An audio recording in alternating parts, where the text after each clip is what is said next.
Sarah Thompson's Brooklyn apartment was a mess of takeout containers and half-read books, the kind of chaos that screamed, freelance journalist on a deadline. At 2:37 a.m., her laptop pinged, slicing through the silence. She rubbed her eyes, expecting another spam email about crypto scams or diet pills. Instead, the subject line was blank, the sender listed as unknown. Her cursor hovered over the delete button, but the first line froze her. The truth about SpaceX's 2004 Anomaly lies in the desert where the Passion was filmed. Find it, or it finds you. Her pulse quickened. SpaceX. 2004. She'd heard whispers of a failed rocket test, something about an electromagnetic pulse that left engineers baffled. Just last week, she'd binged a podcast where Elon Musk's voice crackled through her earbuds. To this day, no one can explain it. The words had lingered, not because she cared about rockets, but because they echoed the gaps in her own life. Questions without answers, like why her father died when she was 16, or why she'd walked away from the faith he'd raised her on. At 32, Sarah was a shadow of the girl who'd grown up in rural Ohio, memorizing Bible verses under her father's watchful eye. Her journalism career was stalling. Clickbait articles and unpaid invoices didn't exactly scream Pulitzer. Her last relationship, with a photographer named Mike, had ended in a shouting match 3 months ago. And her mother, Ellen, hadn't called in weeks, their last conversation a tense standoff about Sarah's godless life. This email, though. It was a spark in the dark, a mystery that felt personal. She typed a reply, "Who is this? What do you know?" and hit send. The response was instant, address not found. A chill crawled up her spine. She glanced at her window, the faint glow of Brooklyn's skyline a reminder of the world outside. Was this a prank? Some conspiracy theorist trolling her? But the Passion of the Christ. Mel Gibson's brutal 2004 film, hit too close to home. Her father, a small-town preacher, had called it a divine vision, dragging her to the theater when she was a teenager. The blood, the suffering, the weight of it all had overwhelmed her. She'd buried those memories with him, but this email dragged them back. Sarah opened a new tab, her fingers flying across the keyboard. She searched SpaceX 2004 Anomaly. The results were thin, a few articles about a Falcon 1 test failure in the Mojave Desert, vague mentions of external interference that fried equipment. One obscure blog post, buried on page 3, described a pulse detected near the test site, timestamped the same week the Passion was filmed nearby. No follow-up, no explanation. She switched to X, scrolling through posts. A user had shared a grainy 2004 photo of a desert sky, a glowing streak cutting across it. The caption read, "What was this? SpaceX won't talk." Comments ranged from UFO theories to cryptic Bible quotes, none offering clarity. Her phone buzzed, jarring her. A text from Jake, her childhood friend turned pastor, "You okay? Saw your post about mysteries." Her stomach twisted. She hadn't posted on X in weeks, her account dormant since Mike's breakup tirade. She checked.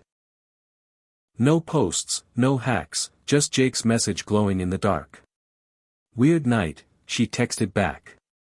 "You ever hear about a SpaceX thing from 2004? Tied to the Passion?" His reply came fast, "Don't go down that road, Sarah. Some things are better left alone." She scoffed, her jaw tightening. Jake always played the protector, ever since they were kids building forts in her backyard. He'd stayed in Ohio, following her father's path to the pulpit, while she'd fled to New York, chasing truth over faith. His warning only fueled her. If there was something to find, she'd find it. Sarah reread the email. "Find it, or it finds you."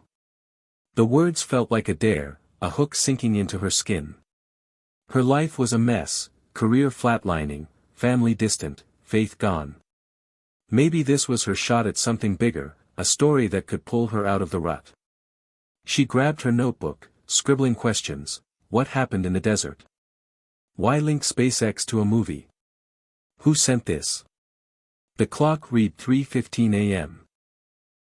But sleep was a lost cause.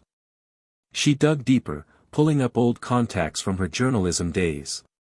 Tom Bradley, a retired SpaceX engineer, popped up in an article about early rocket tests. He lived in California, not far from the Mojave.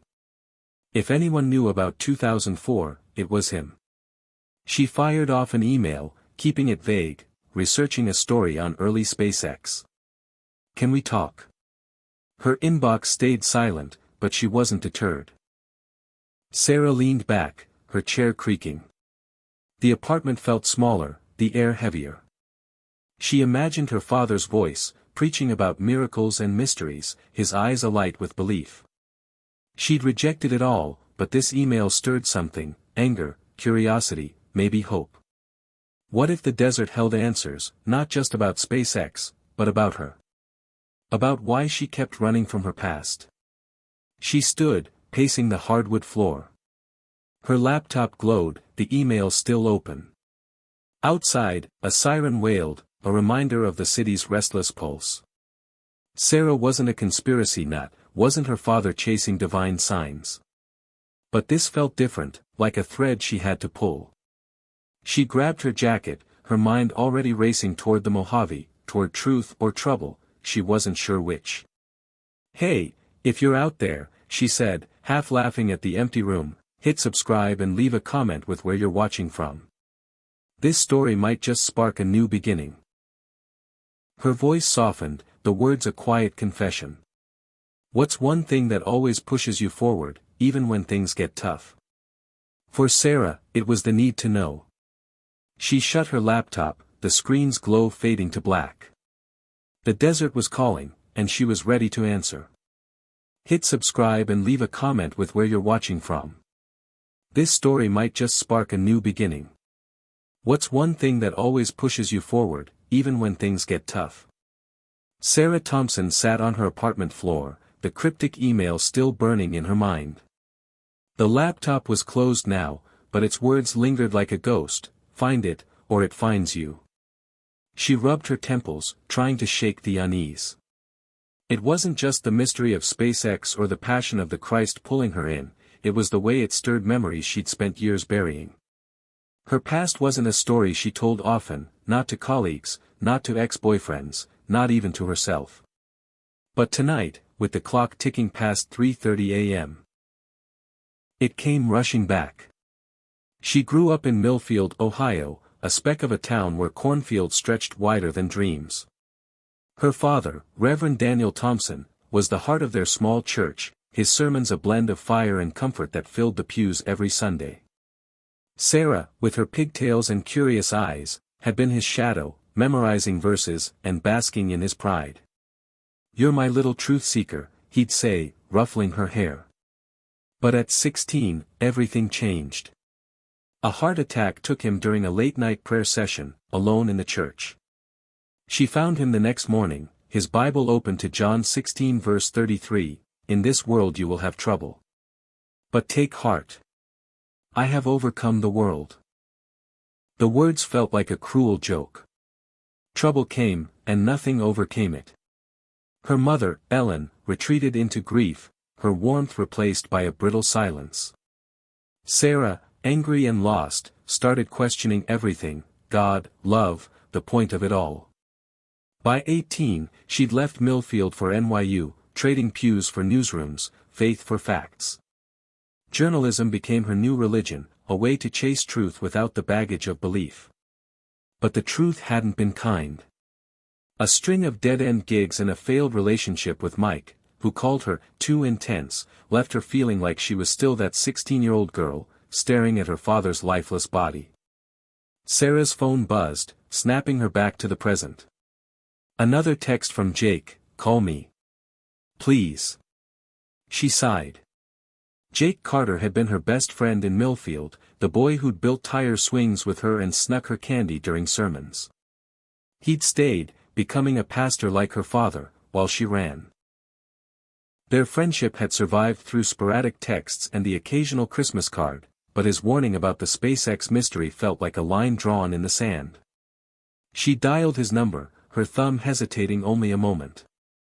"Jake," she said when he picked up, "what's with the cryptic texts? You're freaking me out." His voice was warm but edged with worry. "Sarah, you're digging into something dangerous. That SpaceX thing, it's not just a story. People got hurt. Things happened that shouldn't have." She frowned, pacing her tiny apartment. "Like what? You can't just say that and not explain." A pause. "I was interning at a church in California in 2004, near where they filmed The Passion. There were stories, weird ones. Equipment failing, lights flickering, people seeing things. The crew thought the set was cursed. And then there was that SpaceX test nearby. Same week, same desert. Folks said it wasn't a coincidence." Sarah's heart raced. "What do you mean, cursed? And why's this the first I'm hearing about it?" "Because you don't believe in that stuff anymore," Jake said softly. "But I do. And I know you, Sarah. You'll chase this until it breaks you. Like it broke your dad." Her grip tightened on the phone. "Don't bring him into this."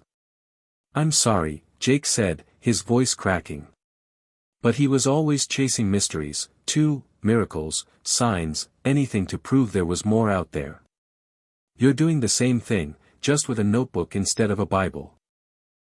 Sarah's throat burned. She wanted to argue, to tell him he was wrong, but the words wouldn't come.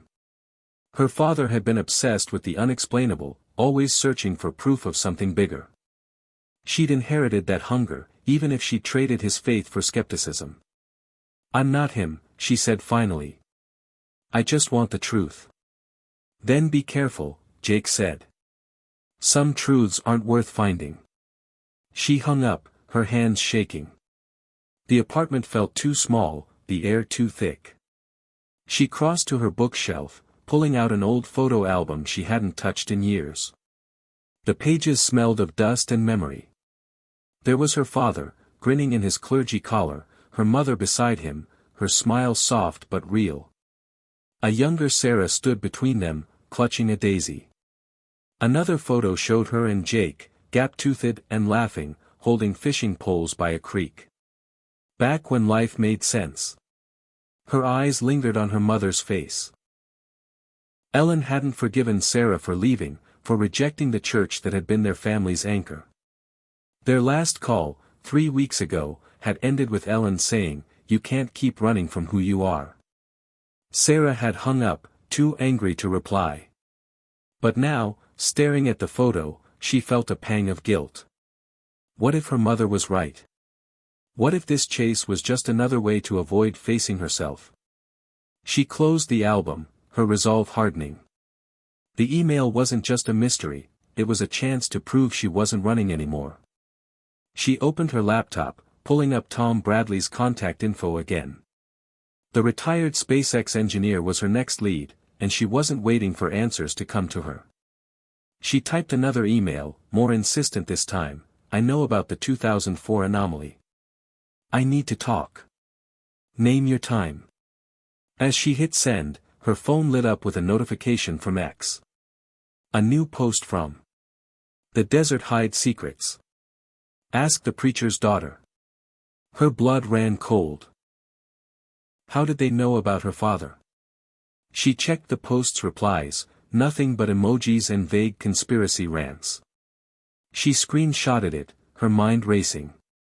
Someone was watching her, and they knew more than they should. Sarah stood, grabbing her coat. The mystery was pulling her in, and she wasn't backing down. Not from Jake's warnings, not from her past, not from the truth. Millfield was behind her, but its shadows still lingered. Maybe the desert would finally set her free. Sarah Thompson's laptop screen glowed in the dim light of her Brooklyn apartment, the clock ticking toward 4 a.m. The cryptic email, "Find it, or it finds you," still haunted her, its words looping like a bad song. Jake's warning had only made her more determined. If there was a connection between a 2004 SpaceX Anomaly and the Passion of the Christ, she'd find it, no matter what shadows it stirred from her past. She opened a new tab, her fingers trembling with caffeine and adrenaline, and dove into the digital rabbit hole. She started with SpaceX's early days. In 2004, the company was a scrappy startup, testing its first rocket, the Falcon 1, in the Mojave Desert. Articles from that time were sparse, but one engineering journal mentioned a test failure on March 15, 2004, blamed on an unexplained electromagnetic pulse that fried the rocket's guidance systems. No injuries, no explosions, just a dead rocket and a lot of shrugged shoulders. The report was dry, technical, but one line caught her eye: the pulse's origin remains unknown, with no recorded seismic or atmospheric activity to explain it. Sarah cross-referenced the date. March 2004 was when the Passion of the Christ was filming in California's Matera-like desert, not far from the SpaceX test site. She searched for production details, finding blog posts and interviews with crew members who described the shoot as cursed. Cameras malfunctioned, lights flickered, and a freak lightning strike had hit the set during a crucifixion scene. One grip claimed he'd seen a glowing shape in the sky, but the story was buried under tabloid headlines about Mel Gibson's obsession with realism. The coincidence was too strange to ignore. Her phone buzzed, a new email notification. It was from Tom Bradley, the retired SpaceX engineer she'd contacted hours ago. Her heart raced as she opened it. "Miss Thompson, I don't know what you're chasing, but 2004 was a long time ago. Meet me at the Mojave Diner, 10 a.m. tomorrow. Come alone. No signature, no pleasantries, just an address in Lancaster, California." She stared at the screen, her mind spinning. Was this her first real lead, or a dead end? She booked a red-eye flight to LAX, her savings protesting but her gut insisting. The ex-post from "Nod at her, the desert hides secrets. Ask the preacher's daughter. How did they know about her father?" She scoured the account for clues, but it was a mess of conspiracy theories: Area 51, ancient aliens, end times prophecies. One reply to the post stood out, though: "Check the Mojave archives. The truth's in the sand." No name, no profile pic, just another ghost in the digital void. She jotted it down, her notebook filling with questions. Sleep was out of the question, so she kept digging. An old NASA report mentioned a transient signal detected by a weather satellite over the Mojave in March 2004, dismissed as a glitch. The coordinates matched the SpaceX test site, and the timing lined up with the Passion's filming schedule. Her pulse quickened. This wasn't just a hunch, there was something out there, something no one wanted to talk about. Her phone rang, startling her. It was Jake again, his voice tight. "Sarah, you didn't listen. You're already in too deep." She bristled, clutching the phone. "I'm doing my job, Jake. You can't scare me off with vague warnings. If you know something, tell me." He sighed, the sound heavy with years of unspoken tension. "I was in California that summer, helping at a church near the set. People talked, locals, crew members. They said the desert changed after that week. Equipment failed, animals acted strange, and some folks swore they saw lights in the sky. The church held prayer vigils, thinking it was spiritual warfare. I don't know what it was, but it wasn't normal." Sarah's throat tightened. "And SpaceX? They hushed it up," Jake said. "The test failed, and they moved on. But the engineers were spooked. One guy quit, said he heard voices in the static." "Sarah, this isn't just a story. It's bigger than you." She wanted to snap back, to tell him she wasn't the scared kid he remembered. But his words echoed her father's old sermons about unseen forces, about truths too big for human hearts. "I can handle it," she said, her voice steadier than she felt. "Thanks for the heads up." "Promise me you'll be careful," Jake said. "You're all I've got left from back then." The call ended, leaving her in silence. For a moment, she saw her father's face, his eyes bright with belief, urging her to seek the truth. She shook it off, focusing on the present. Jake's warning was a challenge, not a stop sign. She packed a backpack, notebook, recorder, a photo of her parents for luck, and headed for the airport. As the cab wove through Brooklyn's pre-dawn streets, Sarah felt a flicker of hope. Tom Bradley might have answers, or at least a piece of the puzzle. The Mojave archives could hold more. She wasn't alone in this. Jake's call, reluctant as it was, proved he still cared. Maybe she could mend things with him, with her mother, with herself. But first, she needed to know what happened in that desert. She leaned against the cab window, the city blurring past. The mystery was pulling her in, a thread she couldn't let go. "Hey, if you're out there," she whispered, imagining an audience beyond the glass, "hit subscribe and leave a comment with where you're watching from. This story's just getting started. What's one thing you'd risk everything to uncover?" The cab driver glanced back, raising an eyebrow. Sarah smiled faintly, her resolve hardening. The truth was out there, in the sand and shadows of the Mojave. She was going to find it, no matter what it cost. The Mojave Desert stretched before Sarah Thompson like a sea of dust and secrets, its cracked earth glowing under the harsh California sun. She stepped off the Greyhound bus in Lancaster at 9:45 a.m., her backpack slung over one shoulder, the weight of her notebook and recorder grounding her. The air smelled of sagebrush and heat, a far cry from Brooklyn's asphalt and noise. Tom Bradley, the retired SpaceX engineer, was waiting at the Mojave Diner, her first real lead in unraveling the 2004 anomaly. But as her boots crunched on the gravel, Sarah felt a prickle of unease. The desert didn't just look empty, it felt alive, watching her. The diner was a relic, its neon sign flickering "open" in faded red letters. Inside, the smell of burnt coffee and fried eggs hit her, mingling with the hum of a jukebox playing Johnny Cash. Tom sat in a corner booth, his weathered face half hidden under a baseball cap. He was in his 60s, with sharp eyes that sized her up as she slid into the seat across from him. "You're the journalist," he said, not a question.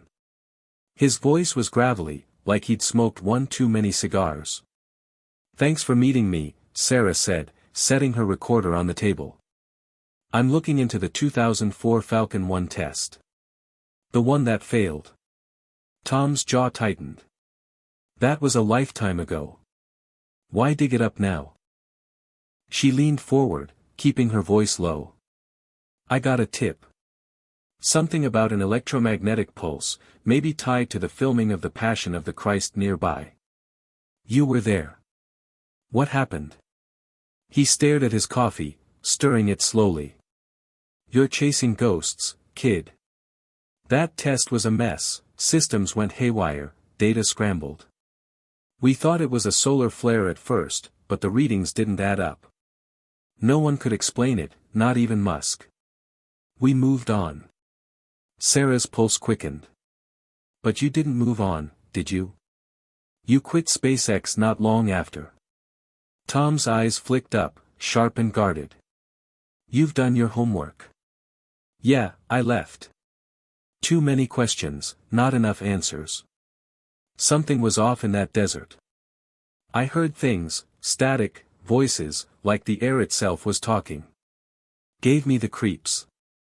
She scribbled in her notebook, her hand steady despite the chill his words sent through her. "Voices? Like what?" He shook his head. "Not human. More like interference. Look, I don't know about any movie, but that desert's got history. Old native stories, weird lights at night. You want answers, check the county archives. They've got records from back then, permits, incident reports. Might be something."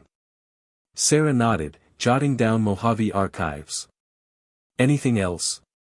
A name, a place?" Tom hesitated, then slid a folded napkin across the table. "Coordinates. Where the pulse hit strongest. Be careful, Sarah. Some things don't want to be found. She pocketed the napkin, her skin tingling. Thanks, Tom. I owe you one. He grunted, standing. Don't owe me anything. Just don't come back saying I didn't warn you. Outside, the desert heat pressed against her like a living thing. Sarah rented a beat-up Jeep from a gas station, punching Tom's coordinates into her phone. The spot was 30 miles out, a patch of nowhere near where The Passion was filmed. As she drove, the landscape unfolded in stark beauty. Jagged rocks, twisted Joshua trees, and endless sand under a sky too blue to feel real. Her radio crackled, spitting static before dying altogether. She shivered, Jake's warning echoing, "Some truths aren't worth finding." The coordinates led to a flat expanse ringed by low hills, the ground scarred with tire tracks and time. Sarah parked, stepping into the silence. The air was still, heavy, like it was holding its breath. She walked, her boots kicking up dust, until she spotted something glinting in the sand. Kneeling, she brushed away dirt to reveal a shard of metal, no bigger than her palm, its surface etched with strange, angular markings. It was warm to the touch, heavier than it looked. Her heart pounded. This wasn't SpaceX debris, it felt older, wrong. She tucked the shard into her backpack, scanning the horizon. The hills loomed, their shadows shifting like they were moving. A faint hum buzzed in her ears, not unlike the static Tom described. She shook her head, chalking it up to exhaustion. But as she turned back to the Jeep, a gust of wind kicked up, swirling sand into shapes that looked almost human. Her father's voice flashed through her mind, preaching about signs in the wilderness. She pushed it away, focusing on the shard. It was a clue, tangible proof something had happened here. Her phone buzzed, startling her. A text from Jake, "You in the desert yet? Call me when you're safe." She smiled despite herself. Jake was still looking out for her, even if he didn't approve. It was a small spark of hope, a reminder she wasn't alone. She texted back, "I'm fine. Found something. Talk soon." As she drove back to Lancaster, the shard seemed to hum in her backpack, or maybe it was her imagination. The desert stretched behind her, vast and unyielding, hiding truths she was only beginning to grasp. Tom's warning, Jake's fear, the anonymous email, they all pointed to this place, to 2004, to something bigger than a failed rocket or a movie set. Sarah gripped the wheel, her resolve hardening. She'd check the archives next, dig deeper, find the thread that tied it all together. "Hey, if you're following this," she said aloud, picturing an audience beyond the sand, "hit subscribe and leave a comment with where you're watching from. This desert's got secrets, and I'm just getting started. What's one place you'd go to find the truth, no matter how far?" The Jeep rumbled on, the Mojave's silence swallowing her words. Sarah didn't know what she'd find, but she knew one thing, she wasn't turning back. Sarah Thompson sat cross-legged on the creaky bed of her Lancaster motel room, the metallic shard from the desert resting on the nightstand. Its faint hum, real or imagined, kept her awake, but it was the Mojave County archives she'd visited that afternoon that truly unsettled her. Among dusty film permits and incident reports from 2004, she'd found a worn journal labeled Emily Carter, Passion Set, 2004. The name meant nothing at first, but as Sarah flipped through its pages, the words pulled her into a different time, a different story, one that felt like a bridge to the mystery she was chasing. March 10, 2004. Mojave Desert, California. Emily Carter's handwriting was neat, almost too precise, like she was afraid the words might slip away. She was 25, a script supervisor on The Passion of the Christ, a job she'd taken for the paycheck, not the piety. Raised in a secular Los Angeles home, Emily had no stake in Mel Gibson's brutal vision of the crucifixion, but the set's intensity was undeniable. The desert itself seemed to pulse with it, a heat that wasn't just from the sun. Her journal entry began, "This place feels wrong. The crew's on edge, and it's not just the long hours. Something's in the air." Sarah read on, her motel room fading as Emily's words painted the set. The production had transformed a barren stretch of Mojave into a first-century Jerusalem, with wooden crosses and fake blood staining the sand. Gibson was relentless, pushing for realism that left actors bruised and crew exhausted. But it wasn't the director's demands that haunted Emily, it was the unexplainable. Cameras jammed for no reason, their batteries drained in minutes. Lights flickered, casting shadows that seemed to move on their own. One night, a grip swore he saw a figure in the distance, cloaked in white, vanishing when he blinked. March 12, 2004. Emily's entry described a lightning strike during the crucifixion scene, a bolt from a clear sky that hit a cross and sent the crew scrambling. No one was hurt, but the actor playing Jesus, bloodied and shivering, looked shaken in a way that wasn't acting. Emily wrote, "Everyone's calling it a freak accident, but I heard whispers. The locals say this desert's cursed, that it's been this way since the old native tribes. Last night, I saw something, a light in the sky, like a star but moving, pulsing. It wasn't a plane." Sarah's breath caught. A pulsing light in 2004, the same week as the SpaceX Anomaly. She flipped to the next entry, her fingers brushing the brittle pages. March 15, 2004. Emily's handwriting grew shakier, the equipment's gone haywire again. Sound guys picked up static, but it wasn't just noise, there were voices, garbled, like they were speaking another language. I checked the tapes myself. It's real. And that light in the sky, it came back, closer this time. I told Mel, but he just muttered about divine signs and kept filming. I'm scared. Sarah paused, her eyes drifting to the shard. Voices in the static, just like Tom Bradley had described at the SpaceX test site. The dates matched perfectly, March 15, the day the Falcon 1 failed, its systems fried by an electromagnetic pulse no one could explain. She kept reading, drawn into Emily's fear. The journal detailed a meeting with a local pastor who'd visited the set, offering prayers against spiritual unrest. Emily wasn't religious, but she wrote, "I don't know what I believe anymore. This desert feels alive, like it's watching us. I keep dreaming of a voice saying, the truth is in the sacrifice." The final entry was dated March 16, 2004, the day filming wrapped in the Mojave. I'm leaving tomorrow. I can't stay here. Last night, the light came back, brighter, hovering over the set. Equipment shut down, and I swear I heard that voice again, clear as day, "Look to the stars." I hid in my trailer, crying like a kid. No one talks about it, but we all felt it. Something bigger than us. I'm taking a tape of the static with me. Maybe someone will figure it out. Sarah closed the journal, her heart pounding. Emily Carter had seen something, heard something, just like the SpaceX engineers. The tape she mentioned, was it still out there? And what did "the truth is in the sacrifice" mean? She searched Emily's name online, finding an obituary from 2010. Emily had died in a car accident, her life cut short at 31. No mention of the tape or the journal, which had been donated to the archives by her family. Sarah felt a pang of loss for a woman she'd never met, a kindred spirit who chased the unexplainable and paid a price. Her phone buzzed, snapping her back to the motel room.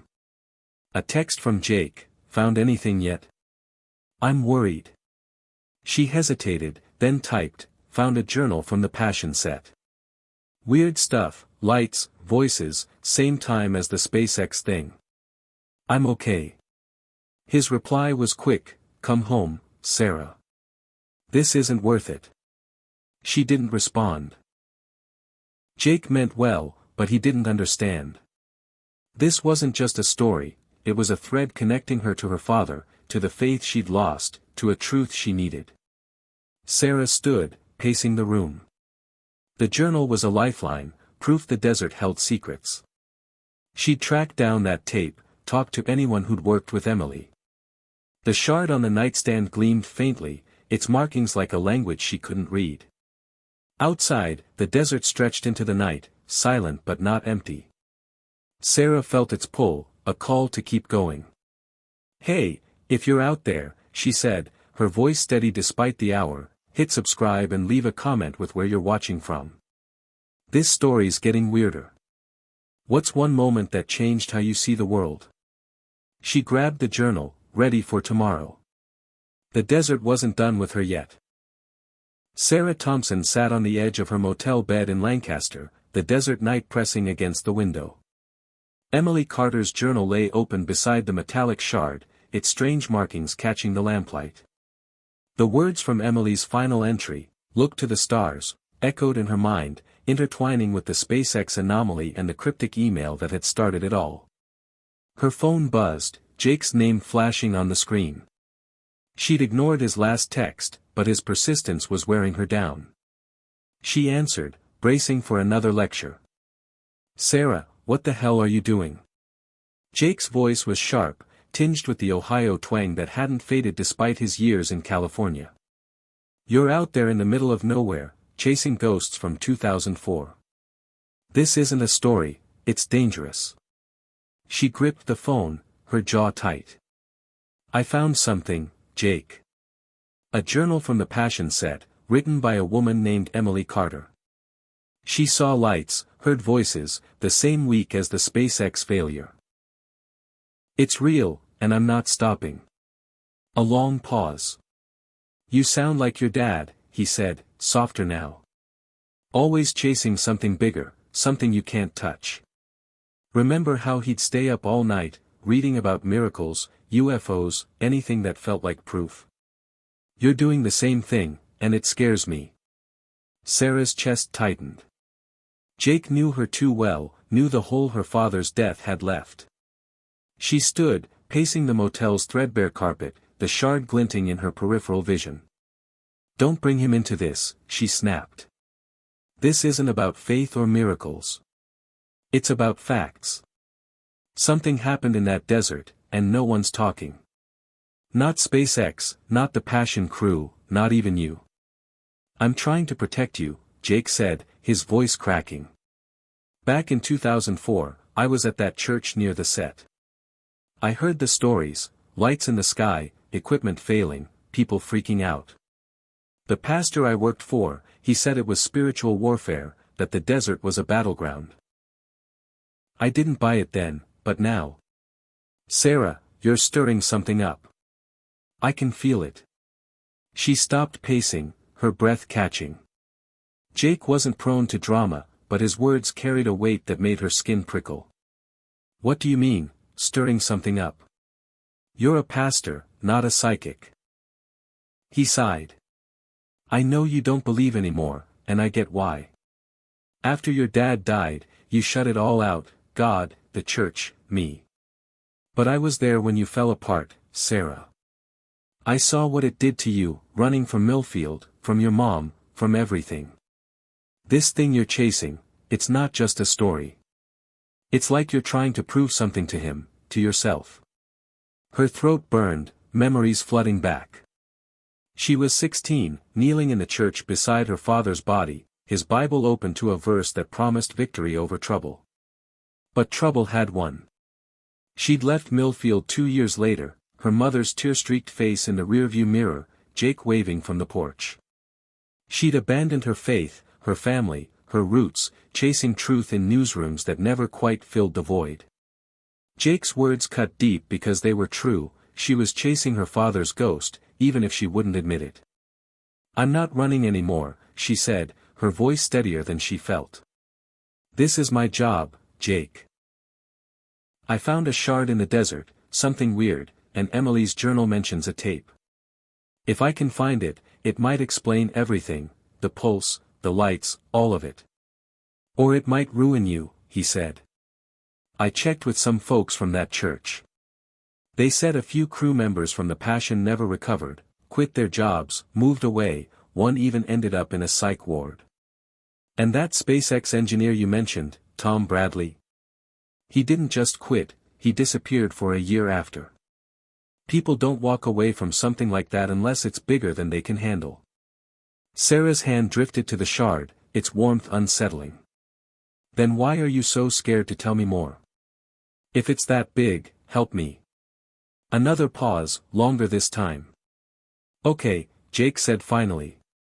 But only if you promise to be careful. I'm not losing you again, not like I lost your dad.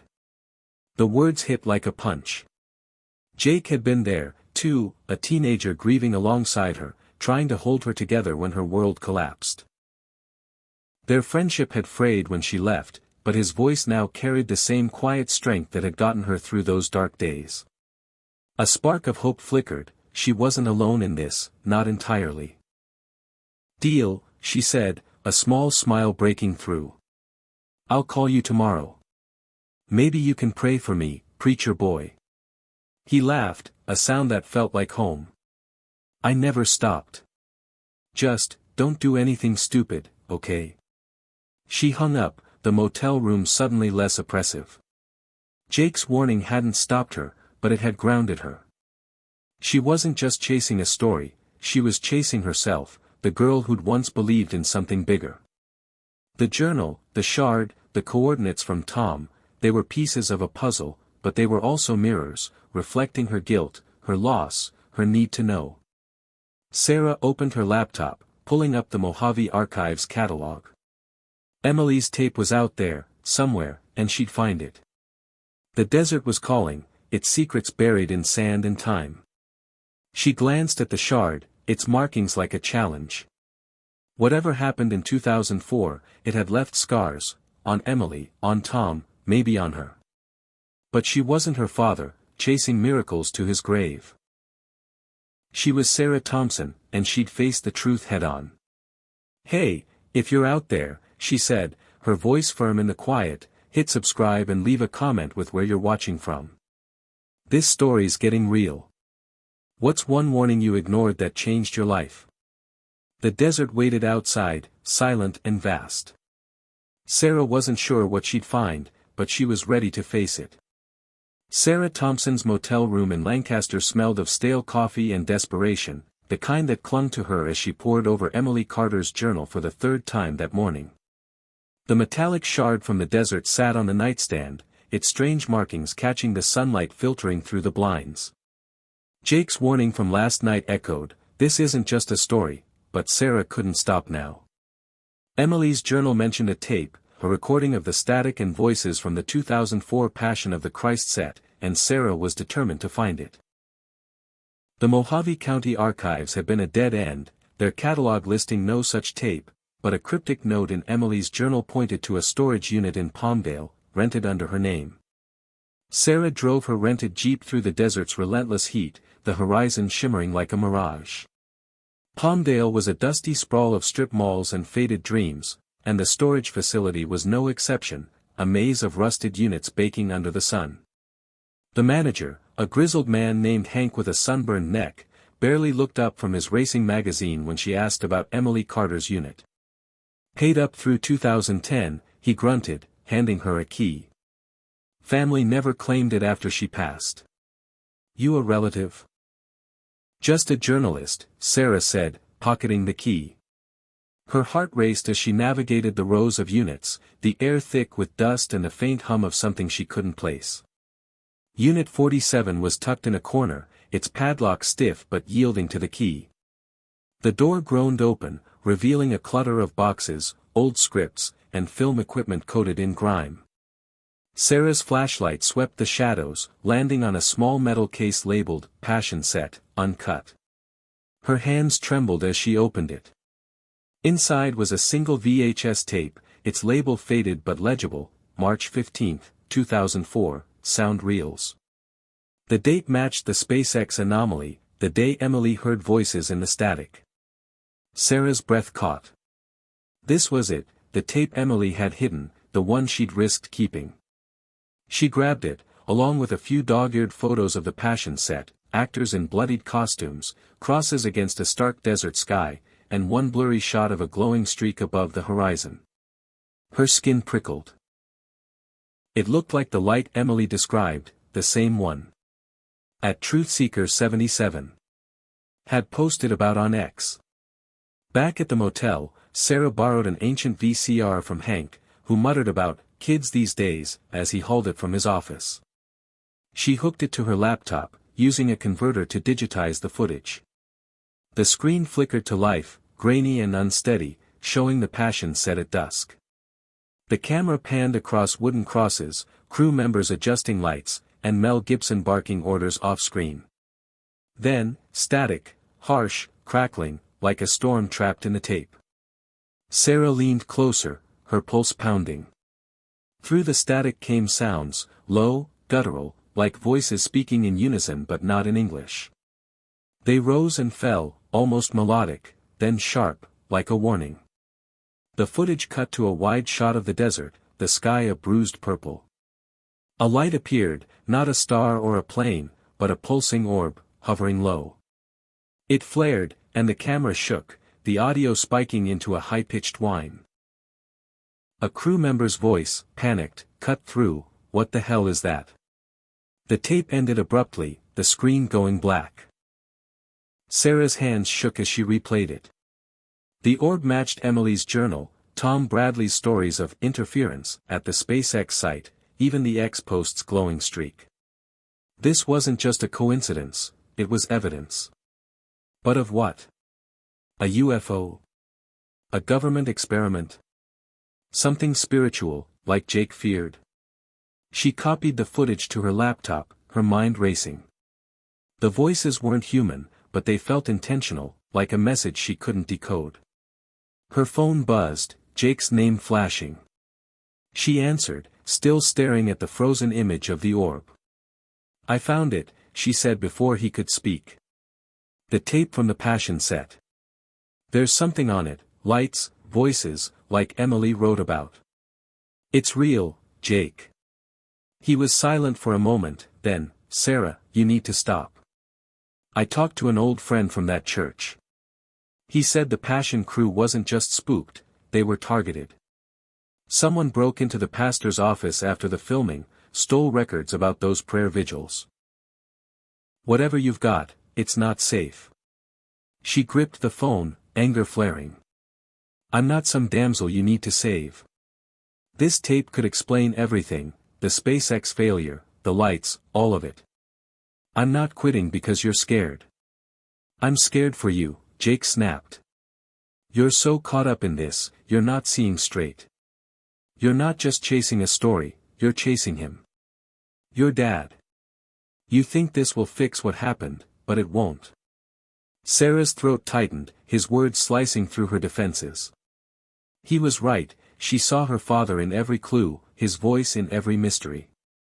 But she wasn't ready to admit it. "I'll be careful," she said finally. "But I need you to trust me. Can you do that?" Jake sighed, the fight draining from his voice. "Fine. Just, don't go alone. I'll come out there if you need me. Promise you'll call." "I promise," she said, a flicker of warmth breaking through her resolve. Jake was still her anchor, even if they didn't see eye to eye. She hung up, the tape static echoing in her ears. The desert was calling, louder now, its secrets trapped in grainy footage and a shard that felt alive. She wasn't sure what she'd find next, but the tape was a step closer to the truth. "Hey, if you're out there," she said, her voice steady in the motel's quiet, "hit subscribe and leave a comment with where you're watching from. This story's getting wild. What's one secret you've uncovered that changed everything?" The VCR whirred, the shard gleamed, and Sarah felt the desert's pull, daring her to keep going. "Hit subscribe and leave a comment with where you're watching from. This story might just spark a new beginning. What's one thing that always pushes you forward, even when things get tough?" Sarah Thompson's motel room in Lancaster was a battlefield of notes, coffee cups, and flickering laptop screens. The VHS tape from Emily Carter's storage unit sat beside the metallic shard, its strange markings seeming to shift in the dim light. The tape's footage, pulsing lights, garbled voices, had kept her up all night, looping in her mind like a fever dream. It was proof of something extraordinary, tied to the SpaceX Anomaly of March 2004, but it raised more questions than answers. She needed more, and Tom Bradley, the retired engineer who'd worked on the Falcon 1, was her only lead. His cryptic email had promised answers, but his warning at the Mojave Diner, "Some things don't want to be found," hung over her like a storm cloud. She drove back to the diner at dawn, the desert air sharp against her skin. The neon sign buzzed faintly, and inside, Tom sat in the same booth, his baseball cap pulled low. His eyes flicked to her backpack, where she'd tucked the shard and a copy of Emily's journal. "You're back," he said, his voice rough. "Thought you might have come to your senses and left." Sarah slid into the booth, her recorder ready but off, sensing his wariness. "I found something," she said, keeping her tone even. "A tape from the Passion of the Christ set, same week as the SpaceX failure. Lights in the sky, voices in the static. It's not just a glitch, Tom. You know it." His fingers tightened around his coffee mug, knuckles whitening. "You're digging too deep, kid. That tape's trouble. You show it to anyone yet?" "No," she said, though Jake's worried texts burned in her pocket. "But it's real. And it matches what you told me, interference, voices, something out there." "What happened that day?" Tom leaned back, his gaze drifting to the window where the desert stretched endless and unforgiving. "March 15, 2004, he began, his voice low. "We were testing the Falcon 1, first big push for SpaceX. Everything was green, then, nothing. Systems went dark, screens scrambled, like something hit us. We thought it was sabotage at first, but there was no trace, no EMP device, no signal we could track. Just a pulse, strong enough to kill the rocket. And those voices," he trailed off, his eyes distant. "Voices like on the tape?" Sarah pressed, her heart racing.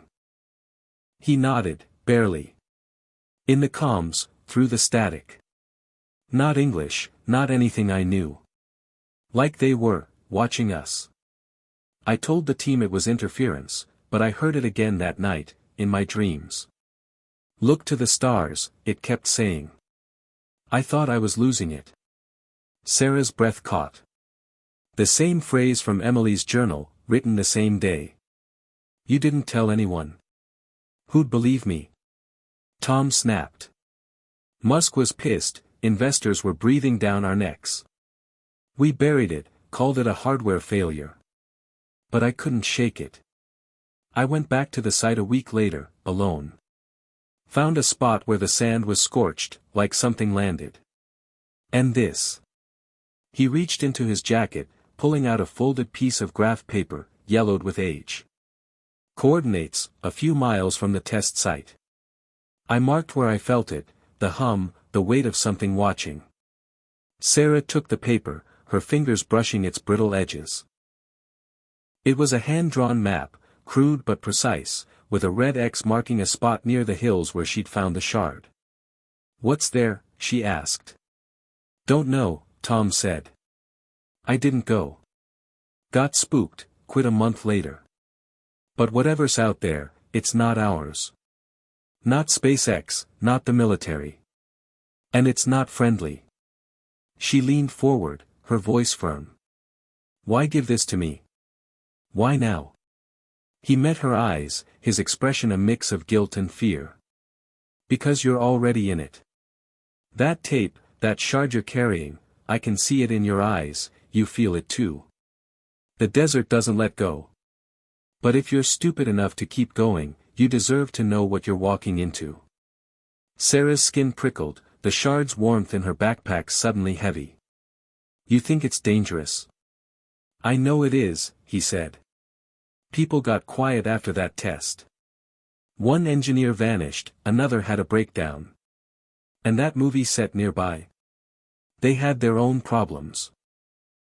Locals said the desert woke up that week, like something stirred it." Her phone buzzed, a text from Jake, "You okay? Call me." She ignored it, focusing on Tom. "I'm not backing down," she said. "This is bigger than a failed rocket or a cursed set. I need to know what it is." Tom sighed, sliding out of the booth. Then take this. He pushed the map toward her. But don't say I didn't warn you. And don't come back crying when it breaks you. He left, the diner's bell jingling as the door swung shut. Sarah unfolded the map, her pulse racing. The coordinates were close to where she'd found the shard, near the Passion filming site. A spark of hope flickered. She was close, closer than anyone had been. Jake's warnings, Tom's fear, they couldn't stop her. This was her chance to uncover something real, something that could redefine her. She drove back to the motel, the map on the passenger seat like a dare. The desert outside was a living thing, its silence hiding truths she was determined to find. Her father's voice whispered in her mind, preaching about signs and wonders. Maybe he'd been right all along, maybe the truth was out there, waiting. Hey, if you're out there, she said, her voice steady in the Jeep's hum, hit subscribe and leave a comment with where you're watching from. This story's getting deeper. What's one risk you take to find the truth? The desert loomed, vast and unyielding. Sarah gripped the wheel, ready for what came next. Sarah Thompson sat in her rented Jeep outside the Lancaster Motel, the desert stretching into the dusk like a canvas of secrets. Tom Bradley's map lay on the passenger seat, its red X marking a spot that promised answers about the 2004 SpaceX Anomaly and the Passion of the Christ. The metallic shard in her backpack felt heavier now, its strange markings a silent challenge. So did Emily Carter's journal and the VHS tape, both whispering of lights and voices in the desert.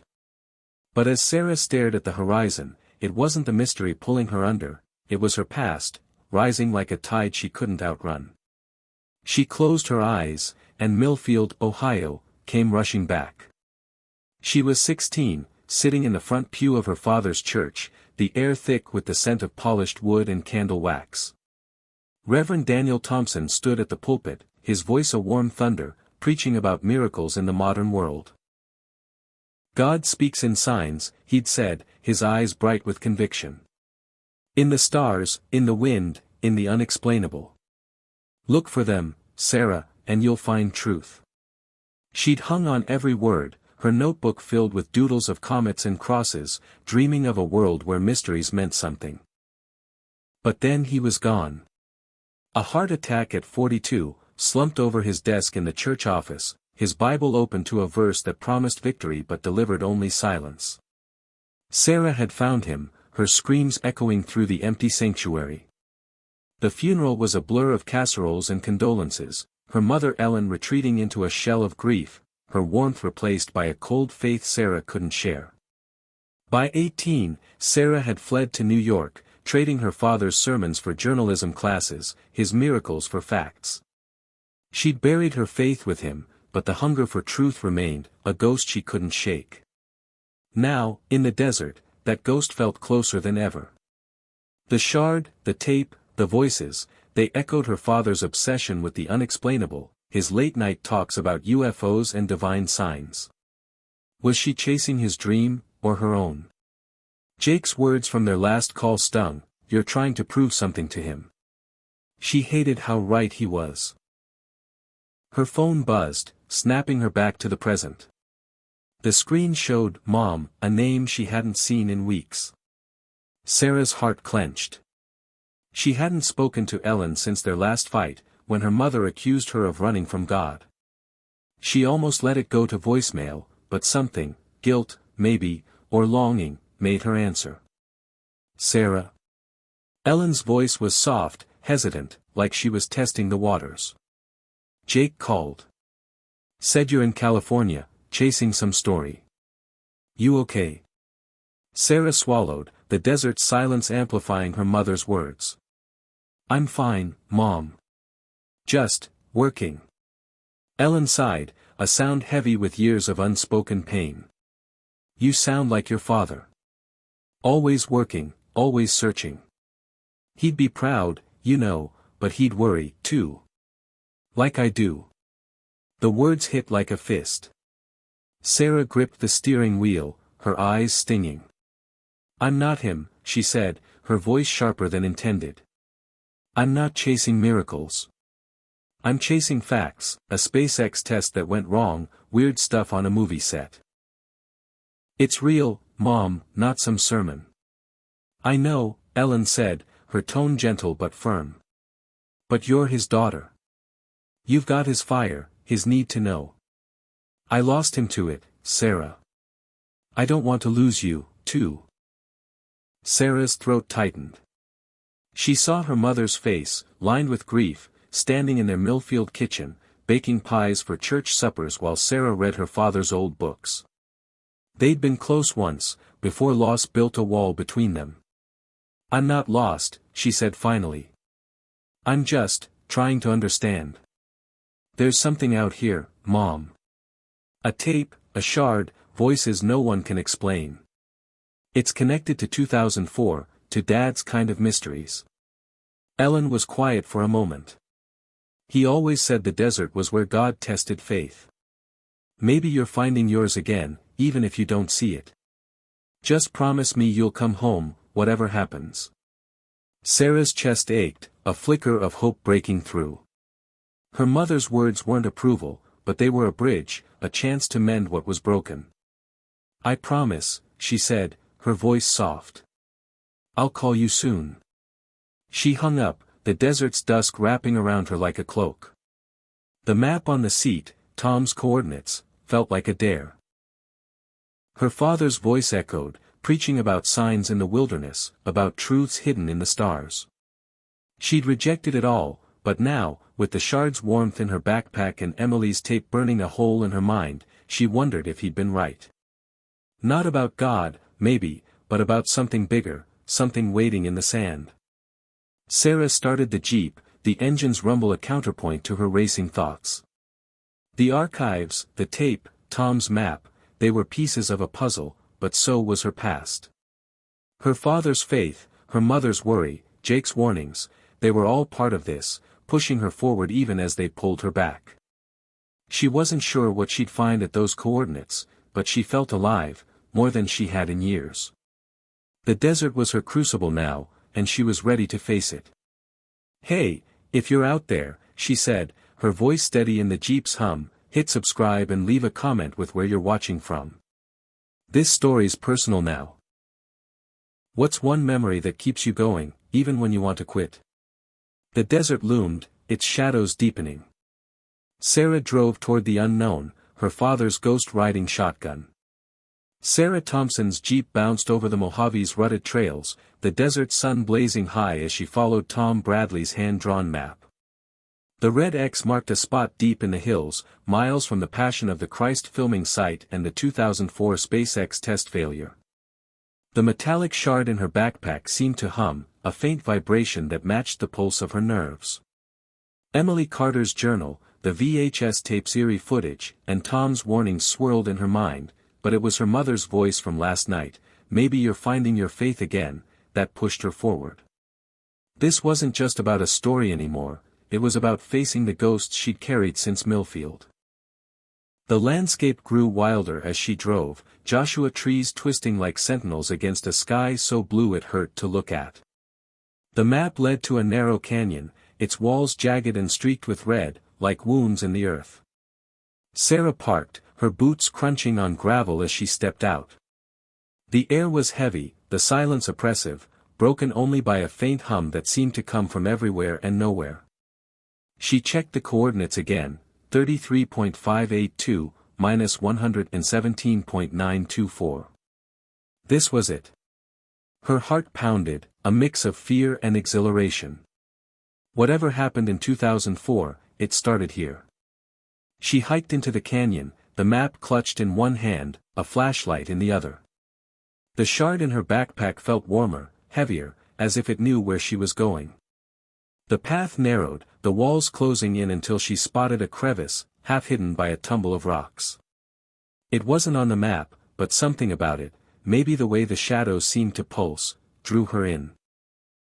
She squeezed through, her breath shallow, and found herself in a cave, its air cool and thick with the scent of dust and something metallic. Her flashlight swept the walls, revealing carvings, angular, spiraling patterns that matched the markings on the shard. They weren't Native American petroglyphs or anything she recognized from her college anthropology classes. They felt alien, precise, like a language carved by something beyond human hands. Her skin prickled as she traced one with her finger, the stone cool but vibrating faintly, as if alive. "What is this place?" she whispered, her voice echoing in the dark. At the cave's center was a shallow pit, and in it, another metallic fragment, larger than the one she'd found, its surface gleaming with the same strange etchings. It pulsed with a soft, blue-green light, syncing with the hum in her ears. Sarah knelt, her hands trembling as she reached for it. The moment her fingers brushed its surface, a jolt ran through her. Not pain, but a surge of images, a desert sky lit by a glowing orb, crosses on a film set, a rocket sparking and dying. She gasped, pulling back, the fragment's light fading but not gone. Her phone buzzed, shattering the moment. It was Jake, his text urgent. "Where are you? Something's wrong. Call me." No signal in the cave, but the message had gotten through, somehow. She stuffed the phone in her pocket, her eyes locked on the fragment. It was heavier than it looked, warm like the first shard, and she tucked it into her backpack with care. The cave seemed to close in, the carvings glowing faintly in her flashlight's beam. She felt watched, not by eyes but by something older, bigger, like the desert itself was awake. Sarah scrambled out of the cave, her heart racing as she emerged into the canyon's harsh light. The hum followed her, fainter now but undeniable. She checked her phone, no bars, yet Jake's text glowed on the screen. Her father's voice echoed, unbidden, preaching about signs in the wilderness, about truths hidden in plain sight. She shook it off, focusing on the fragments. They were proof, tangible links to the anomaly, to Emily's tape, to the lights no one could explain. As she hiked back to the jeep, the desert felt different, alive, restless. A gust of wind swirled sand into shapes that vanished when she blinked, like ghosts teasing her vision. Her mother's words from last night lingered, "Come home, whatever happens." For the first time in years, Sarah wanted to, but not yet. The fragments, the carvings, the cave, they were pieces of a puzzle she was only beginning to understand. Jake's worry, Tom's fear, her own doubts, they couldn't stop her now. She was close, closer than anyone had been. In the jeep, she spread the map on the dash, the red X now a reality. The fragments in her backpack seemed to hum in unison, a quiet promise of answers. She thought of Emily Carter, hiding her tape, of Tom Bradley, haunted by voices. They'd both run from this, but Sarah wouldn't. She started the engine, a spark of hope igniting. The cave was a breakthrough, a step toward truth. Maybe she'd find the tape's source, or the voice's meaning. Maybe she'd find herself. "Hey, if you're out there," she said, her voice firm against the desert silence, "hit subscribe and leave a comment with where you're watching from. This story's getting stranger. What's one discovery that made you question everything?" The jeep rumbled forward, the canyon fading in her rearview mirror. The desert held its secrets close, but Sarah was ready to pry them loose. Sarah Thompson's jeep rattled back into Lancaster as the desert sun dipped below the horizon, casting long shadows that seemed to chase her. The two metallic fragments in her backpack, one from the desert, one from the hidden cave, hummed faintly, their strange markings etched into her mind. Emily Carter's journal and the VHS tape, with its eerie lights and voices, weighed on her, but it was the cave's carvings that haunted her most, angular, alien, like a warning from another world. Jake's text from the cave, "Something's wrong. Call me," buzzed in her thoughts, unanswered because of the spotty signal. Now, back at the motel, she dialed his number, her hands still trembling from the day's discovery. "Sarah, thank God," Jake answered, his voice tight with relief. "Where are you? Are you okay?" "I'm at the motel," she said, pacing the room, the fragments on the bed glinting under the cheap lamp. "I found something, a cave, more fragments like the one I showed you. Carvings, too, like nothing I've ever seen." "What's going on, Jake?" Your text freaked me out. A long pause, heavy with something unspoken. I need to tell you something, he said finally, his Ohio twang laced with guilt. I haven't been completely honest. After you told me about the journal, the tape, I reached out to some people. A group I met through the church back in '04. They've been tracking this stuff, lights, pulses, things tied to that desert. I told them what you found. Sarah froze, her heart sinking. You what? Jake, you promised to keep this between us. Who are they?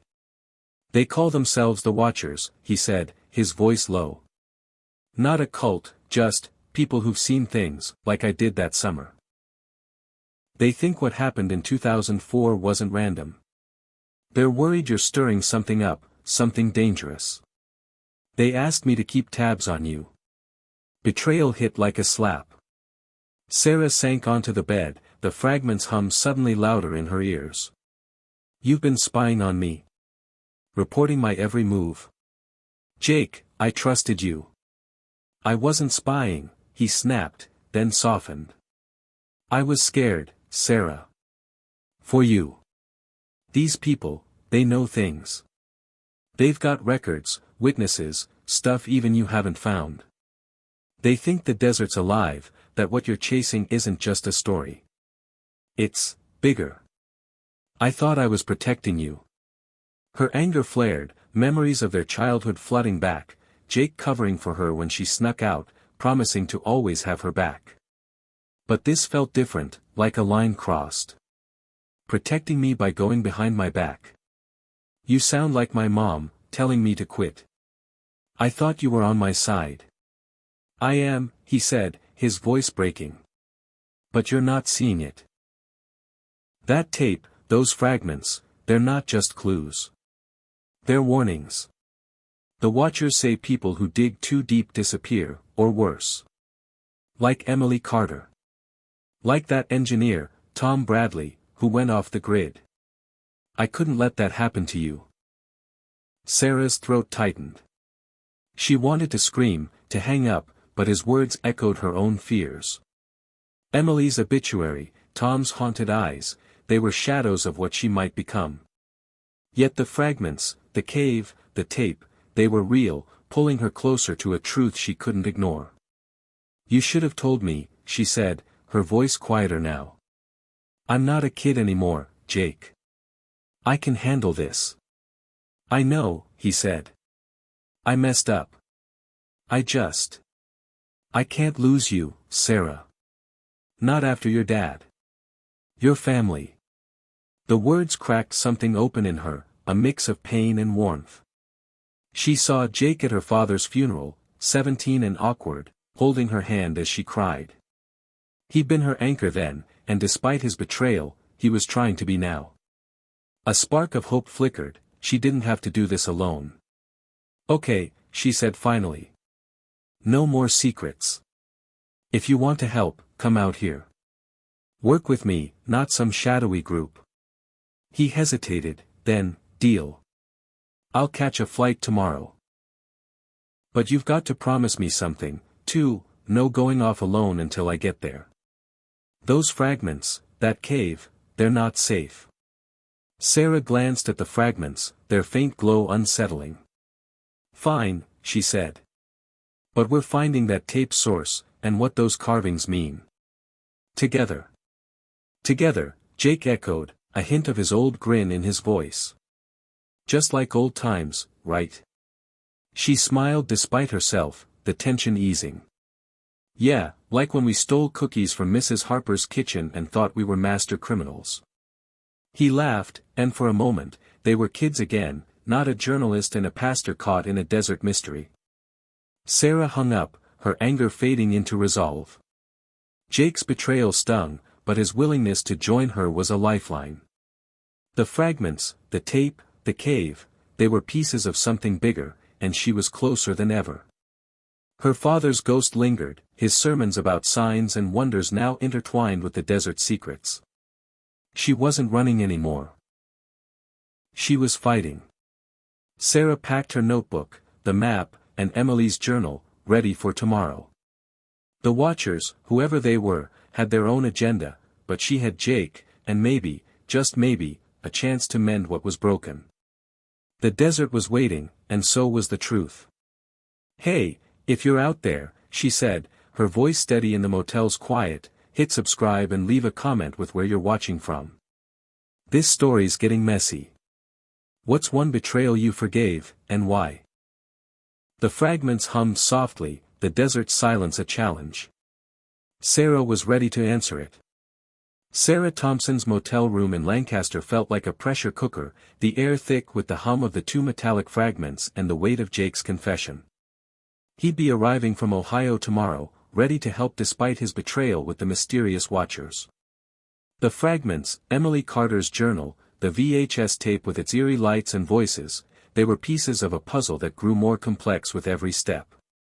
But Tom Bradley's map and the cave's carvings had pushed Sarah past skepticism into a realm where the impossible felt real.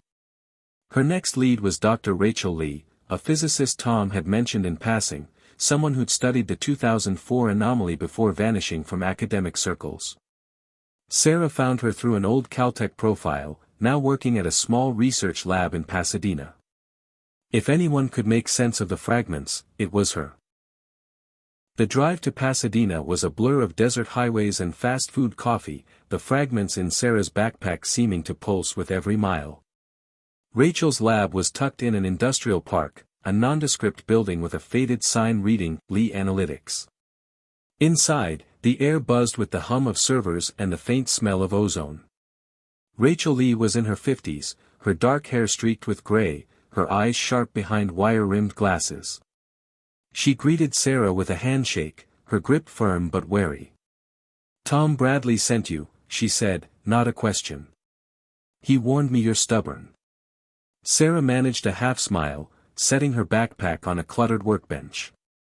"I'm chasing a story about 2004, the SpaceX Falcon 1 failure, the passion-set weirdness. I've got these." She pulled out the fragments, their metallic surfaces catching the lab's fluorescent light. "Found one in the desert, another in a cave. They're strange." Rachel's eyes widened, her professional cool slipping. She took a fragment, turning it over in her hands. "Where did you get these?" she asked, her voice low. "These markings, they're not random. They're structured, like a code." Sarah's heart raced. "You've seen something like this before?" Rachel didn't answer right away. She placed the fragment under a spectrometer, its screen lighting up with data. "In 2004, I was consulting for NASA, analyzing anomalous signals. One came from the Mojave, March 15, same day as the SpaceX failure. It wasn't a solar flare or a military test, it was a directed pulse, narrowband, like a signal meant to be heard. I tried to publish, but my funding dried up. Someone didn't want it out there." Sarah leaned forward, her notebook open. "You think it was extraterrestrial?" Rachel's lips twitched, not quite a smile. "I don't speculate without data. But the signal's frequency didn't match anything terrestrial, no satellite, no radio, nothing. And these fragments," she tapped the spectrometer screen, where a graph showed unusual energy spikes. "They're emitting low-level radiation, not harmful, but consistent with the pulse we detected. They're not from Earth, Sarah. Not entirely." The words hung in the air, heavy as the desert silence. Sarah's mind reeled, flashing to the VHS tape's glowing orb, Emily's journal entries about voices, Tom's haunted look. "What about the passion set?" she asked. "Crew reported lights, equipment failures, the same week. Could it be connected?" Rachel nodded, pulling up a digital map on her computer. It showed the Mojave, with red dots marking the SpaceX test site, the Passion filming location, and the cave from Tom's map. "They're within 5 miles, she said. The signal hit both sites, disrupting electronics. I think it was a broadcast, maybe a test. Something out there was communicating, and we caught it by accident." Sarah's pulse quickened. "Communicating what? And why there?" Rachel shrugged, her eyes on the fragment. Could be a message, a warning, or just a side effect of something bigger. The desert's a hotspot. Old native stories talk about sky spirits in that area. I don't believe in spirits, but I believe in patterns. This isn't the first time that regions lit up with weird signals. Sarah thought of her father's sermons, his obsession with signs in the stars. She pushed it aside, focusing on Rachel. What happened to your research? Why'd you stop? Rachel's face darkened. I didn't stop, they stopped me. My lab was audited, data erased, colleagues warned off. I went private, kept digging quietly. But you showing up with these fragments, it's the first hard evidence I've seen in years. You're in over your head, Sarah. Whoever buried this in 2004 is still watching. A chill ran through her, Jake's warning about the watchers echoing. I can handle it, she said, her voice steadier than she felt. Will you help me? I need to know what these fragments are, what the signal was. Rachel studied her, then nodded. I'll analyze them, run tests. But you need to be careful. If this is extraterrestrial, or even experimental tech, people will kill to keep it quiet. Sarah's phone buzzed. Jake, texting, landed in LAX. Where are you? A spark of hope flared. Jake was here, ready to face this with her, despite his fears. I've got backup coming, she told Rachel. We're not stopping. Rachel handed her a USB drive with the spectrometer data. Good. You'll need it. Start with those coordinates again, something's still out there. Sarah left the lab, the fragments hum a quiet promise in her backpack. The desert was calling, its secrets closer than ever. She wasn't alone anymore. Jake, Rachel, even her mother's voice, they were with her, pushing her forward. Hey, if you're out there, she said, her voice firm in the Jeep's hum, hit subscribe and leave a comment with where you're watching from. This story's out of this world. What's one theory that keeps you up at night? The road stretched toward the desert, and Sarah drove into its heart, ready for what came next. Sarah Thompson's Jeep idled outside DR. Rachel Lee's Pasadena lab, the desert night closing in like a curtain. The two metallic fragments in her backpack, one from the Mojave's open sand, one from the hidden cave, seemed to pulse with a life of their own, their strange markings glowing faintly under the moonlight.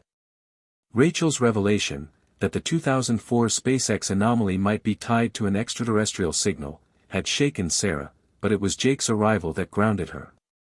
He'd landed in LAX an hour ago, his text a simple "I'm here." Where are you? Now, as she waited for him, the fragment's hum grew louder, a rhythm that matched her racing heart. Jake pulled up in a rental car, his familiar frame stepping out, still wearing the same worn denim jacket from their Millfield days. His face was tight with worry, but he managed a half smile. You look like hell, he said, hugging her briefly. What's in that backpack that's got you so spooked? Sarah opened the bag, showing him the fragments. These, she said, her voice low. Rachel Lee, a physicist, says they're not from Earth. They're tied to the anomaly, to the passion set. And they're doing something. Jake's eyes widened, but before he could speak, the larger fragment, the one from the cave, flared with a blue-green light, its hum spiking into a low, resonant pulse. Sarah gasped, dropping the backpack as the light enveloped them. The desert vanished, replaced by a flood of images, vivid and disorienting, like a film reel playing in her mind. She saw the passion set, 2004, crosses stark against a twilight sky.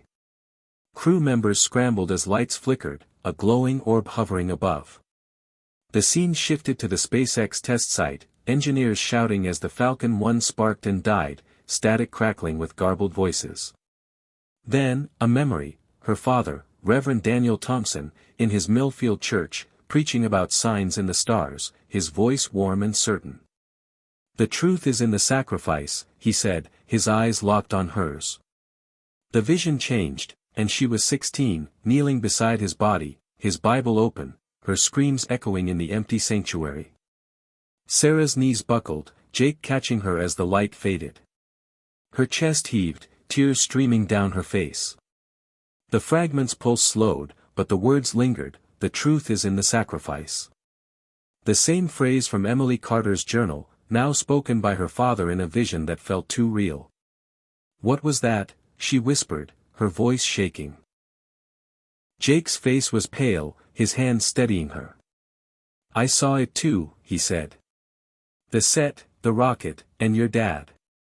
Sarah, this isn't just a story. It's something else." She pulled away, her breath ragged.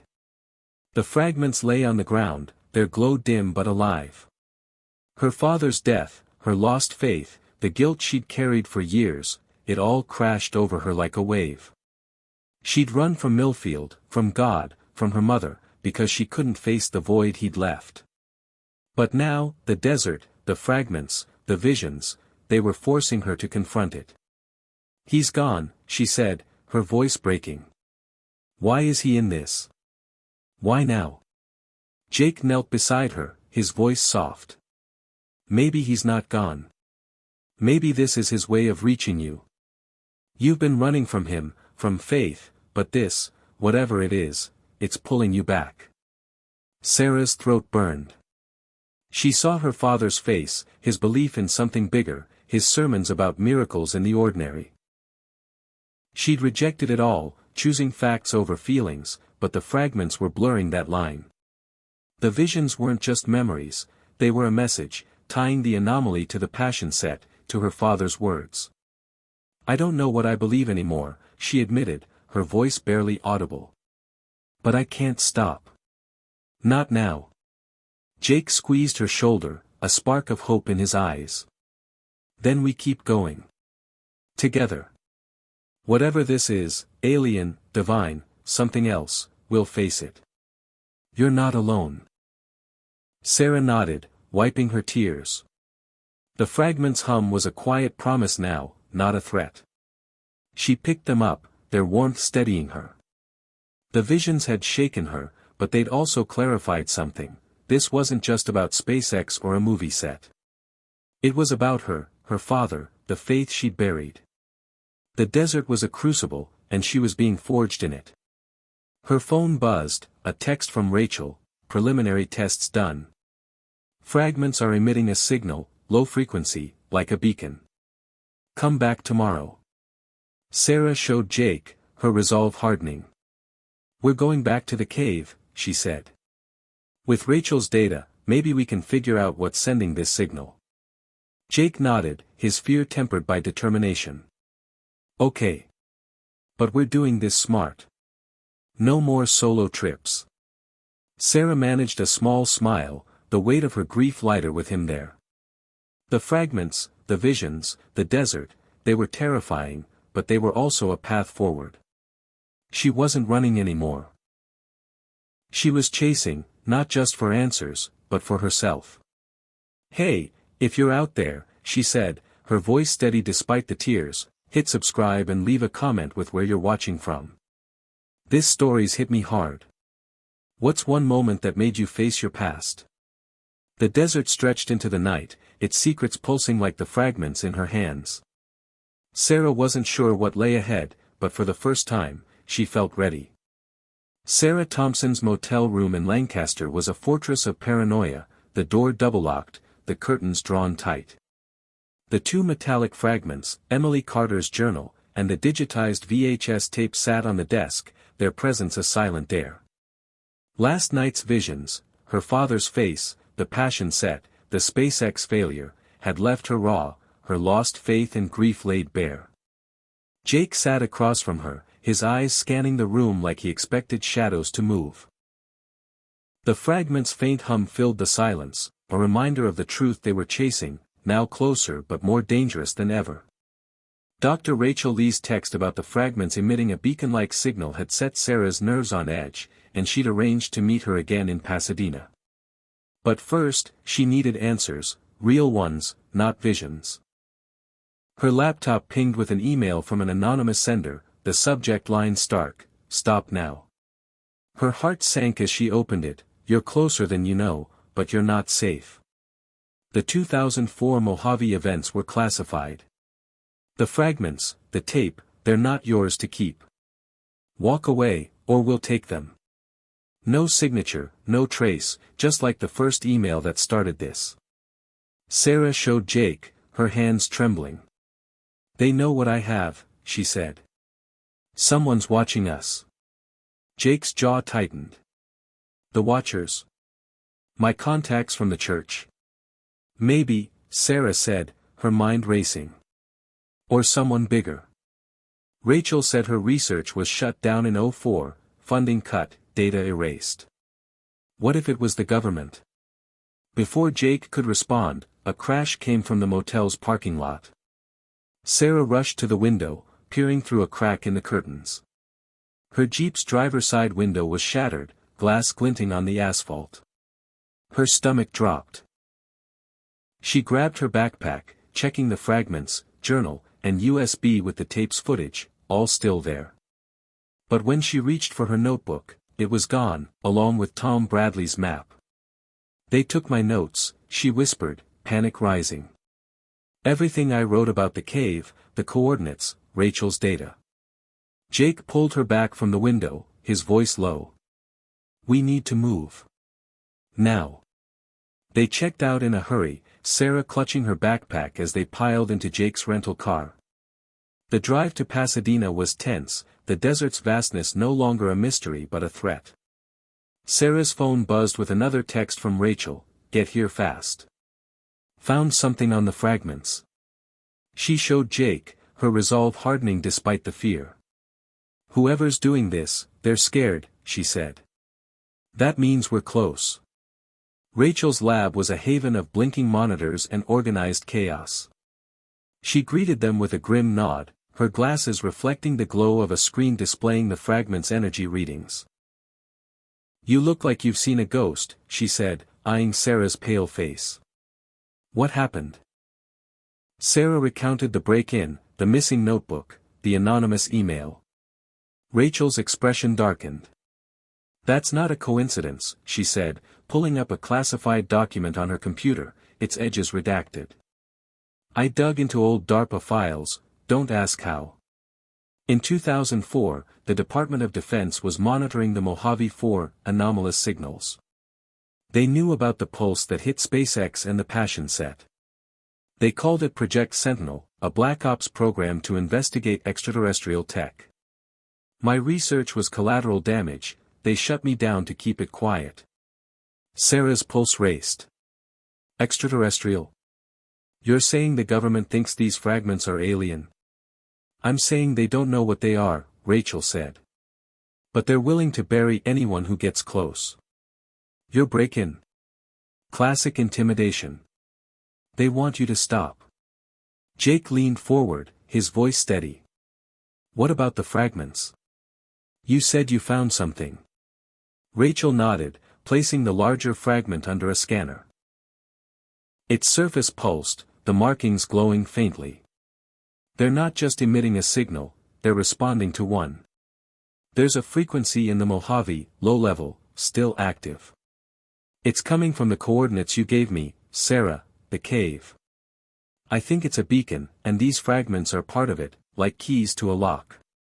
Sarah's mind reeled, the visions from last night flashing back, her father's voice, the truth is in the sacrifice. So the cave's still active. Could we trace the signal? Possibly, Rachel said. But it's risky. If the government's involved, they're watching that site. Your stolen notebook means they know where you've been. But I can help. I've got contacts, hackers, ex-military, who can get us access to restricted files. We can find out what Project Sentinel was hiding. A spark of hope flickered in Sarah's chest. The theft had shaken her, but Rachel's offer was a lifeline. She wasn't alone.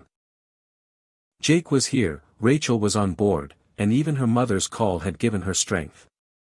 Let's do it, she said, her voice firm. I'm not letting them scare me off. Not now. Jake squeezed her hand, his eyes steady. We're in this together. But we need to be smart. No more motels, no more leaving evidence out. Rachel handed Sarah a secure drive with her data. Start with the cave. I'll work on the files. But watch your back, Sentinel doesn't play nice. Sarah nodded, the fragments hum a quiet promise. The government, the Watchers, whoever was behind this, they were closing in, but so was she. The truth was out there, in the desert, in the signal. Her father's ghost lingered, urging her forward. She wasn't running anymore, she was fighting. Hey, if you're out there, she said, her voice steady in the lab's hum, hit subscribe and leave a comment with where you're watching from. This story's getting dangerous. What's one time you kept going, even when you were scared? The fragments pulsed, the desert waiting. Sarah was ready to face it. Sarah Thompson's heart hammered as she crouched behind a rusted barrel, the Mojave night biting through her jacket. Jake Carter knelt beside her, his breath clouding in the moonlight, his eyes fixed on the concrete facility ahead. Its stark lights cut through the desert's darkness, a fortress hiding secrets tied to Project Sentinel, the government program that buried the 2004 SpaceX Anomaly and the Passion of the Christ set disturbances. Sarah's stolen notebook, containing Tom Bradley's map and her notes on the metallic fragments, was inside, along with answers to the pulsing signal Dr. Rachel Lee had detected. The fragments in her backpack hummed faintly, urging her forward, but the barbed wire fence and security cameras loomed like a warning. We shouldn't be here, Jake whispered, his voice tight. This is crazy, Sarah. We're not spies. We're close, she hissed back, clutching the bolt cutters Rachel's hacker contact had provided. They took my notebook, Jake. They know what I know. If we don't get it back, they'll bury this forever. Jake's jaw clenched, but he nodded. His betrayal, sharing her findings with the mysterious Watchers, still stung, but his presence now was proof he was all in. Rachel's hacked DARPA files had pinpointed this outpost, a black site storage facility where Project Sentinel archived evidence of the 2004 signal. Sarah's visions from the fragments, her father's voice, the glowing orb, the words "the truth is in the sacrifice," pushed her past fear. This wasn't just about the story anymore, it was about her, her faith, her father's legacy. They waited for the guard to pass, his flashlight sweeping the perimeter. Sarah's pulse raced as she cut through the fence, the metal snapping with a faint twang. They slipped through, darting to the building's shadow. Rachel's contact had provided a blueprint, ventilation shaft, maintenance door, storage room, but every step felt like a gamble. Sarah's hand brushed the fragments in her backpack, their warmth a strange comfort. This way, she whispered, leading Jake to a rusted grate. Inside the vent, the air was stale, the metal cold against her palms. They crawled, the fragments hum echoing in the confined space. Jake's breathing was heavy behind her, his fear palpable. What if we get caught, he whispered. This isn't just breaking and entering, it's federal. Then we don't get caught, Sarah said, her voice steadier than she felt. But doubt gnawed at her. Was she risking too much? Her father's ghost lingered, his sermons about truth clashing with the reality of trespassing on government property. What would he think of her now? They dropped into a maintenance corridor, dim and lined with pipes. Sarah's flashlight caught a door marked "Restricted Access." Rachel's intel said the storage room was beyond it. She picked the lock with a tool from the hacker, her hands shaking but precise. The door creaked open, revealing a room stacked with crates and filing cabinets.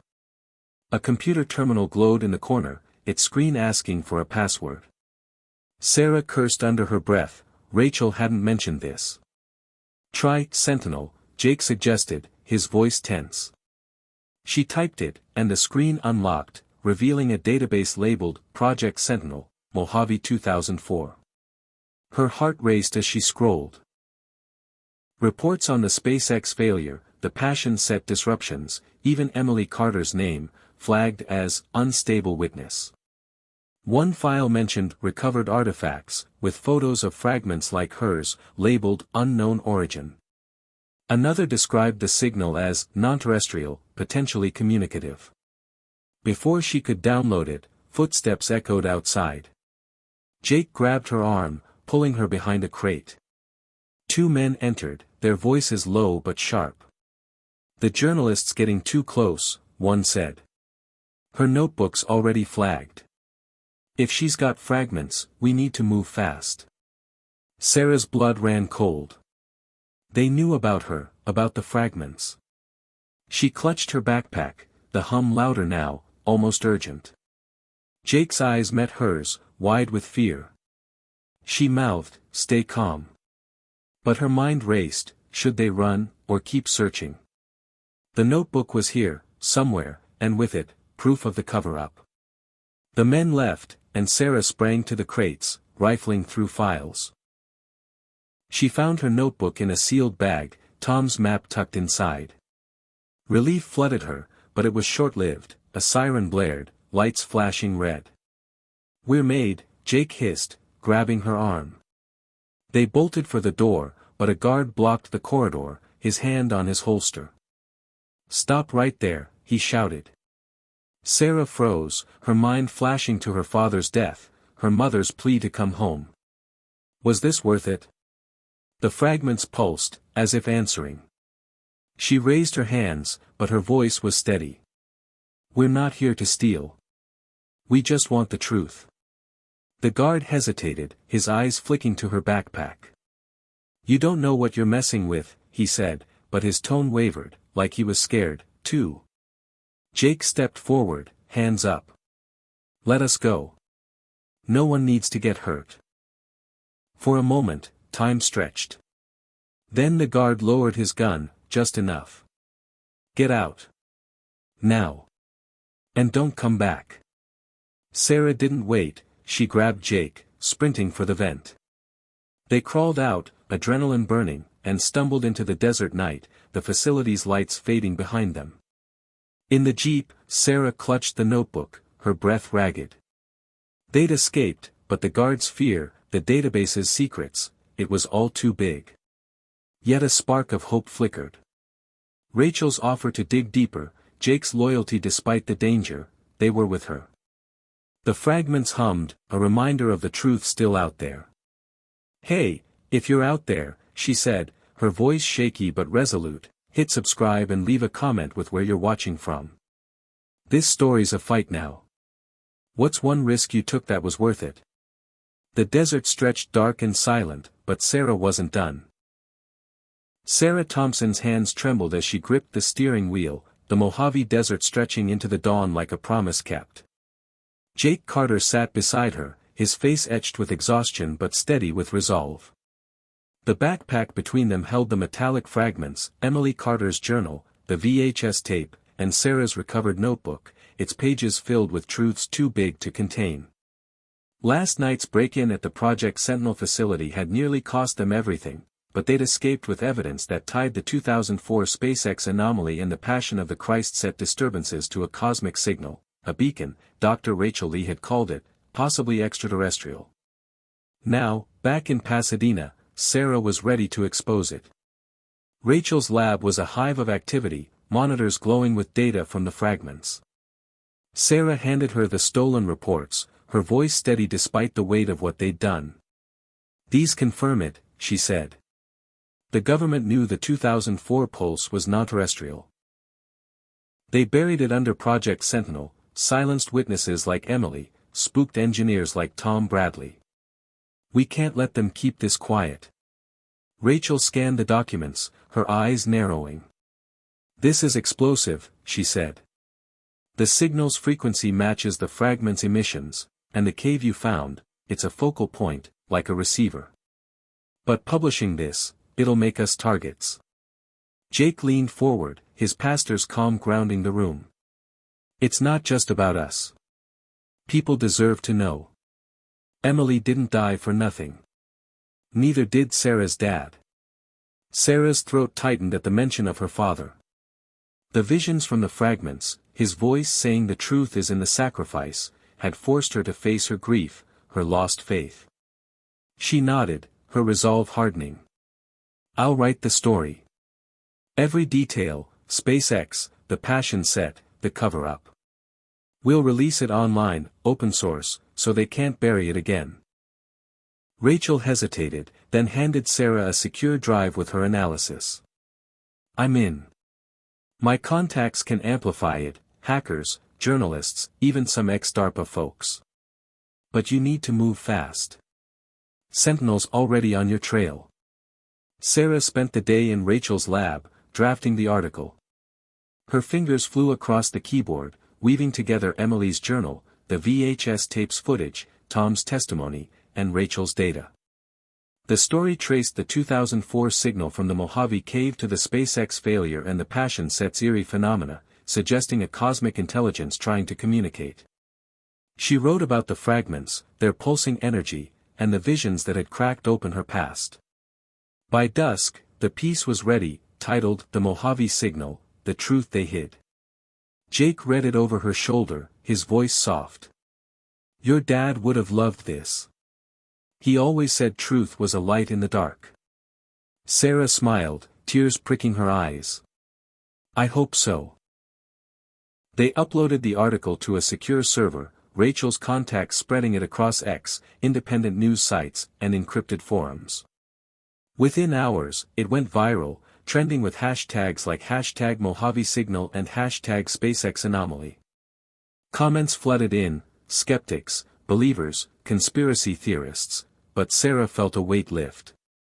The truth was out, untouchable now. She stepped outside, the desert air cool against her skin.